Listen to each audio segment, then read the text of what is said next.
안녕하세요. 하루 필수 말씀 충전 하필 큐티 조종환입니다. 오늘 함께 나눌 하나님 말씀은 사무엘상 11장 1절에서 15절까지 말씀입니다.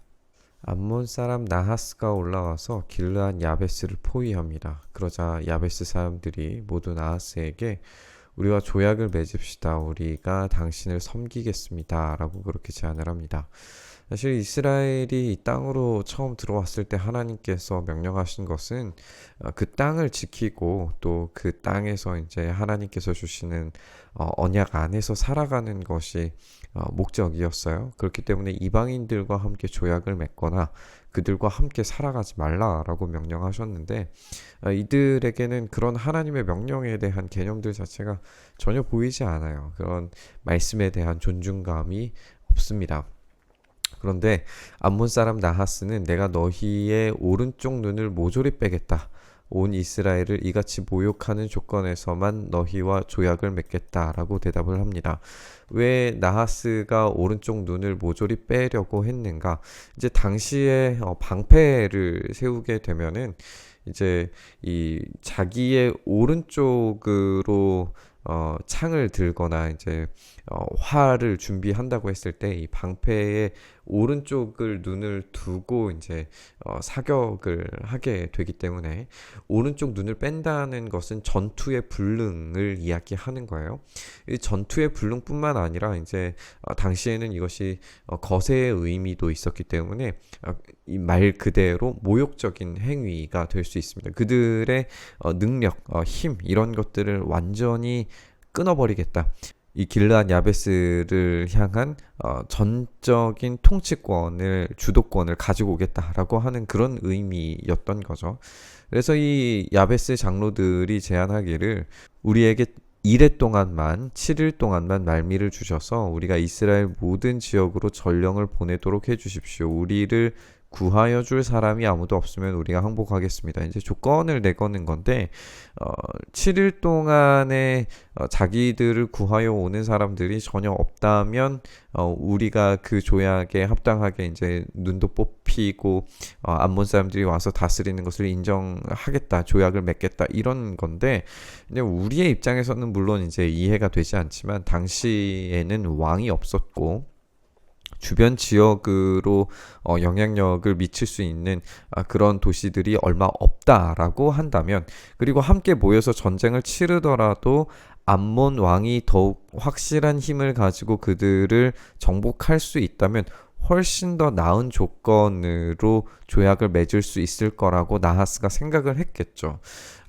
그렇게 이제 전령들이 사울이 살고 있는 기브아에 가서 백성들에게 그 사실을 알리니까 백성들이 모두 큰 소리로 울게 됩니다.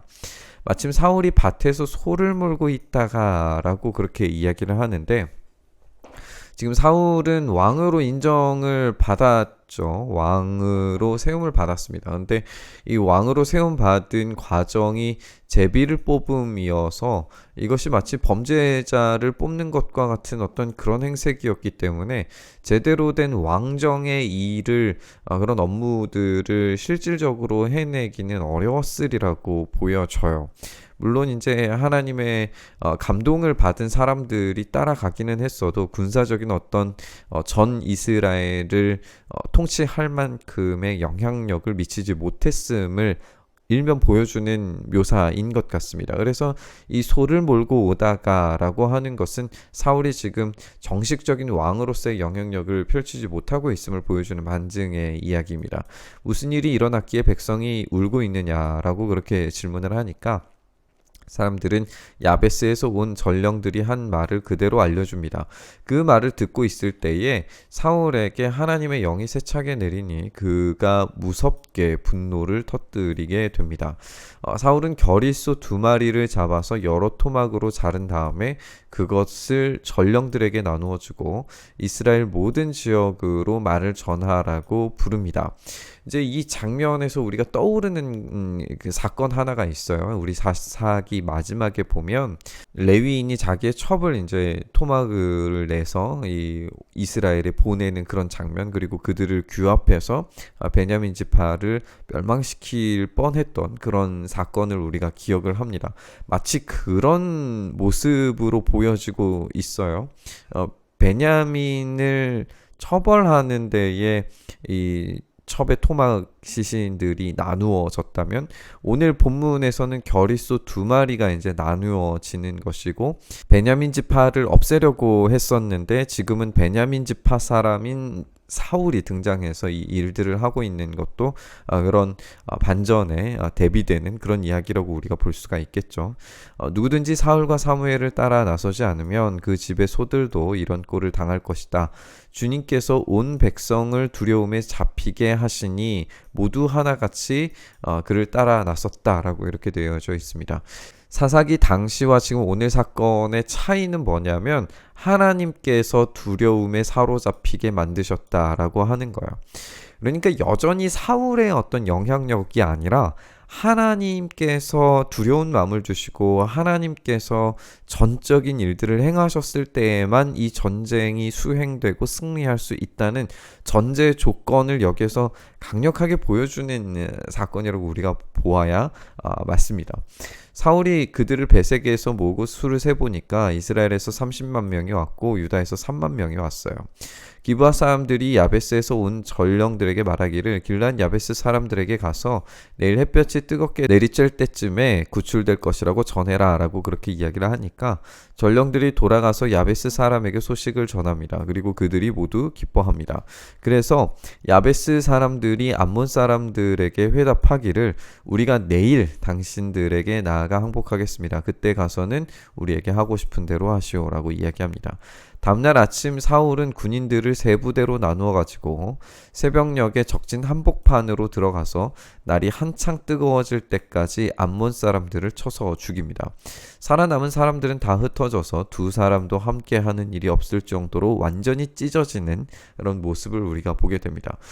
사울이 이렇게 승리를 합니다. 영광스러운 승리입니다. 그리고 자신이 왕으로서의 역할을 감당할 수 있다라고 하는 왕의 능력 증명 시험에 합격하고 있는 것을 우리가 볼 수가 있습니다.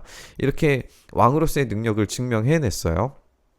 그런데 이 뒤에 있는 내용을 다시 좀 살펴보면, 백성이 사무엘에게 와서 사울이 어떻게 우리 왕이 될 수 있냐라고 떠들던 자가 누구입니까? 그런 자들을 내주십시오. 우리가 그들을 쳐서 죽이겠습니다 라고 질문하고 있는 걸 봐요.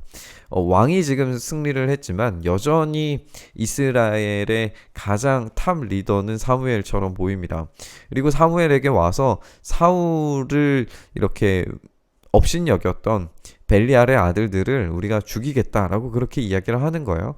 그러자 사울이 나서서 말하기를, 오늘은 주님께서 이스라엘 백성을 구원하여 주신 날이기 때문에 사람을 죽이지 못한다라고 하면서 꽤나 정말 멋진 그런 왕적인 모습을 사울이 보여주고 있습니다. 그러니까 다시 말해서 아직까지는 왕으로서의 자격에 증명을 해내지 못했었는데, 지금 오늘 이 장면 가운데에서는 왕의 자격을 지금 획득하고 있는 것을 볼 수가 있는 거죠. 이렇게 왕으로서의 자격 검증의 기회는 사실 이번이 처음이 아니었습니다. 하나님께서 길을 가다가 어떤 사건들이 있을 때에 기회가 있을 때 행하라 라고 하셨던 것은 이 블레셋 사람들의 주둔지가 있었을 때 그것을 치라라고 하는 그런 명령이셨을 텐데, 이 블레셋 주둔지를 그냥 지나쳐버려요. 들어가지 않습니다.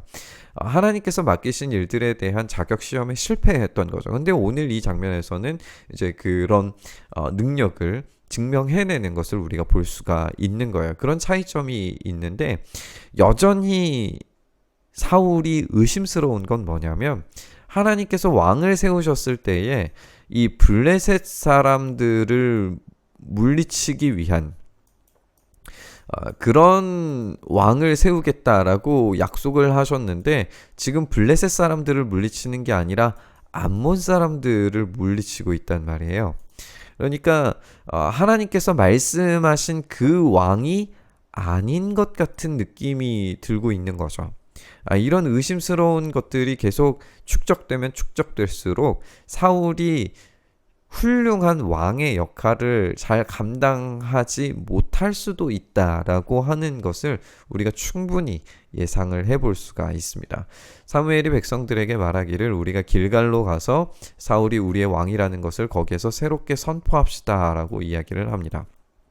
그래서 온 백성이 길갈로 가서 그곳 길갈에 계시는 주님 앞에서 사울을 왕으로 이제 드디어 세우게 됩니다. 그들은 거기에서 짐승을 잡아서 주님께 화목제물로 바치고 사울과 모든 이스라엘 사람들이 함께 크게 기뻐하는 일이 벌어지게 됩니다. 우리가 오늘 말씀 묵상하면서 하나님께서 사울에게 계속해서 기회를 주시는 것을 우리가 볼 수가 있어요.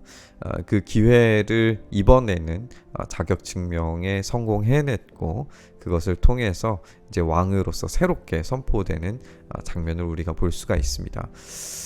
우리에게 하나님은 계속해서 끊임없이 기회를 주십니다. 그 기회를 어떤 방식으로 해내느냐에 따라서 그 결과물들은 바뀔 수 있습니다. 하나님께서 처음 기회를 주셨을 때 그것을 잡고 블레셋을 물리쳤다면 아마도 이 사울의 왕직은 조금 달라졌을지 모릅니다. 그런데 이렇게 조금씩 뭔가 꽉 들어맞지 않는 듯한 순종과 결과물들을 볼 때에 불안하게 된 거예요. 하나님이 우리에게 기회를 주시는 그 기회들마다 어떤 행동을 해야 될까? 이것은 우리에게 큰 숙제입니다. 하나님께서 말씀하셨을 때에 우리에게 마음을 주셨을 때에 곧바로 순종할 수 있는 그런 단순한 순종이 우리에게 필요합니다. 그렇게 단순하게 순종하지 못하고 계속해서 계산할 때에 또는 두려워서 숨어버릴 때에 그 순종을 완전히 이루지 못했을 때에 이 사울과 같이 영광스러운 이 승리는 오래가지 않아서 그 빛이 바래게 됩니다. 우리가 그렇게 하나님께서 주신 그 기회를 단순한 순종으로 해내어서 우리에게 주어진 이 영광스러운 삶을 계속해서 지속할 수 있는 우리의 삶이 되었으면 좋겠습니다. 한번 성공하고 잃어버린 그런 실패의 시간들이 아니라 계속해서 기회를 주실 때마다 단순하게 순종함으로써 계속적인 승리와 계속적인 하나님과의 동행이 가능한 삶이 될 수 있기를 소망합니다.